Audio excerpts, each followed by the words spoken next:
Baik, selamat siang Ibu dosen, selamat siang teman-teman. Terima kasih atas kesempatan yang diberikan kepada kelompok kami.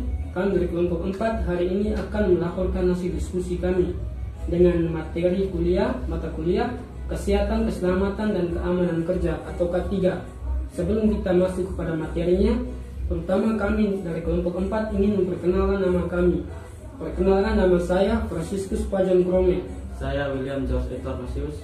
Saya Maria De Silva Asrianti Selan. Saya Maria Merliana Jenny. Saya Yahya Aristaki Stefi. Saya Jeffrianus Tanggur. Pertama, pengertian keselamatan dan kesehatan kerja menurut peraturan pemerintah nomor 50 tahun 2012. Pengertian kesehatan, keselamatan, dan keamanan kerja atau K3 adalah segala kegiatan untuk menjamin dan melindungi kesehatan dan keselamatan tenaga kerja melalui upaya pencegahan kecelakaan kerja dan penyakit akibat kerja. Keselamatan dan kesehatan kerja atau K3 adalah sebuah ilmu untuk antisipasi, rekognis, evaluasi, dan pengendalian bahaya yang muncul di tempat kerja yang berdampak pada kesehatan dan kesejahteraan pekerja, serta dampak yang mungkin bisa dirasakan oleh komunitas sekitar dan lingkungan umum. Yang kedua, selanjutnya, hal-hal penting yang meliputi K3. 1. Mampu menjaga reputasi perusahaan. Yang kedua, membuat karyawan lebih sadar dan bahaya dan resiko di tempat kerja. Yang ketiga, meningkatkan performa karyawan. Yang keempat, menurunkan angka kerugian perusahaan. Yang kelima, menarik potensi bisnis di masa depan.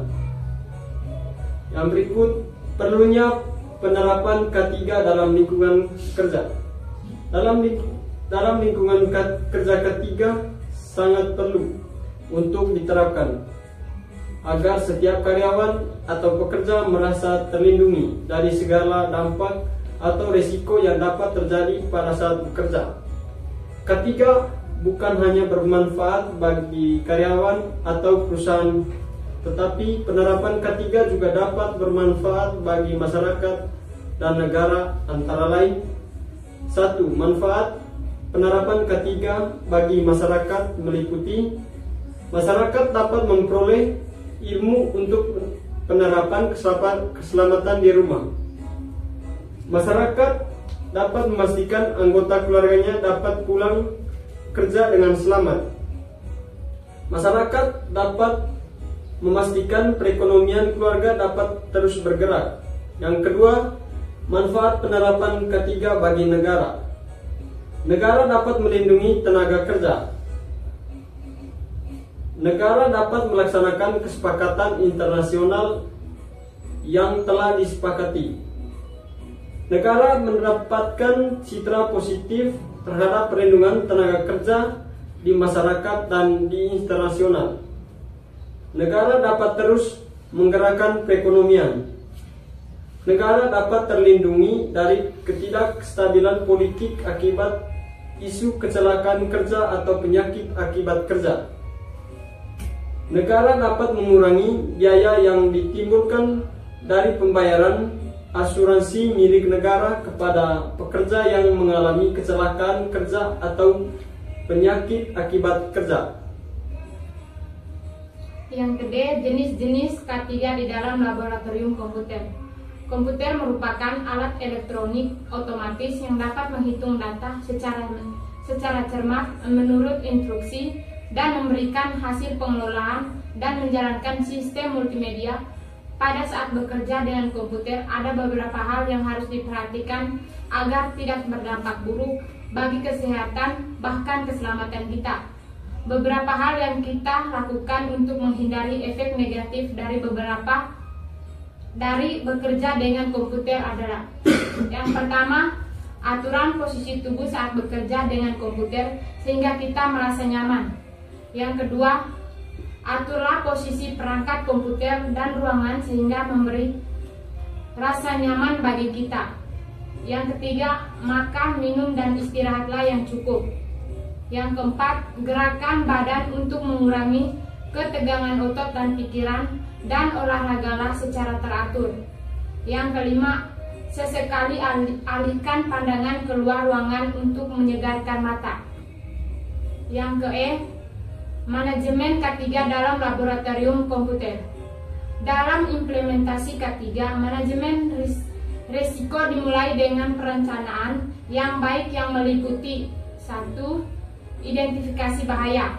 Mengidentifikasi bahaya adalah mengidentifikasi dan mengendali bahaya serta risiko dari setiap kegiatan operasional dan produksi perusahaan, baik kegiatan rutin maupun non-rutin.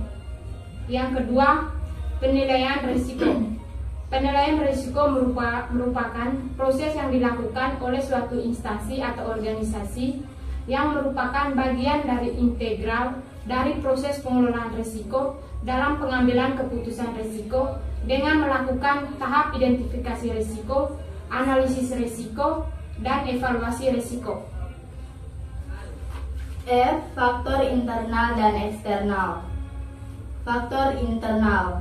Faktor internal yaitu faktor yang berasal dari dalam diri karyawan itu sendiri yang cenderung menganggap segala peralatan perlindungan yang diberikan merupakan suatu hal yang tidak penting, sehingga semua peralatan tersebut diabaikan dan tidak digunakan, sehingga risiko kecelakaan kerja marak terjadi karena kelalaian karyawan itu sendiri.